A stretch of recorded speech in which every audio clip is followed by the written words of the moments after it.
Welcome to Bias Bash. I'm Lauren Green.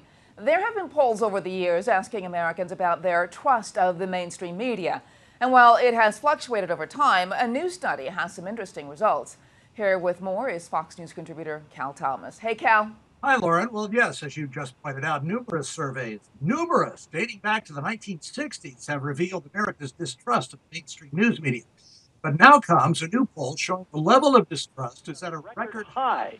The 2015 State of the First Amendment survey, conducted by the First Amendment Center in USA Today, reveals that just 24% of American adults agree with this statement. Overall, the news media tries to report the news without bias. Those 24% must listen only to NPR and watch only CNN. 70% disagree with that statement that the media are unbiased. Ken Paulson, president of the First Amendment Center, calls the poll results discouraging, but neither he nor anyone else suggests the media ought to do something about it. Now, as far as I know, the news media is the only business that doesn't seem to care what its consumers think. No restaurant would say to customers, if you don't like the food here, eat somewhere else. Nor would a department store say to customers, we don't care if you dislike our high prices and poor selection, you can always shop elsewhere. Media consumers are shopping elsewhere, but that doesn't seem to faze the broadcast networks and major newspapers. They continue on, oblivious and uncaring what vast numbers of the public think. It is why so many journalists have taken buyouts and are leaving the profession rather than repair their image with the public. It isn't that difficult to be fair and balanced, as we say at Fox. That's what the public wants. And it's the main reason Fox beats all the other cable networks combined, and sometimes even the broadcast networks. But those other media entities would rather pretend and rely on their own self-righteousness that they are doing real news rather than address their biases, and so they lose readers and viewers along with people and money.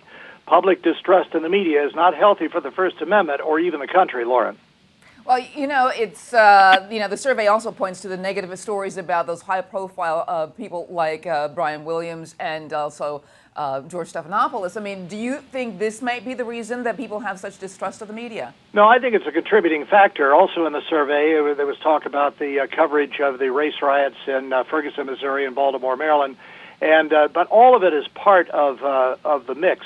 One interesting line I saw in the Washington Examiner survey of this survey, an analysis, it said that the public now, by huge majorities, believe that reporters and journalists intentionally slant the news to fit their own biases. Now, before, the thinking was among a lot of people, well, they all went to the same schools, they all had pretty much the same worldview. But this word intentionally, I think takes the level of distrust to a record high level. And it's really discouraging. I mean, I've been a part of this business since I was a kid.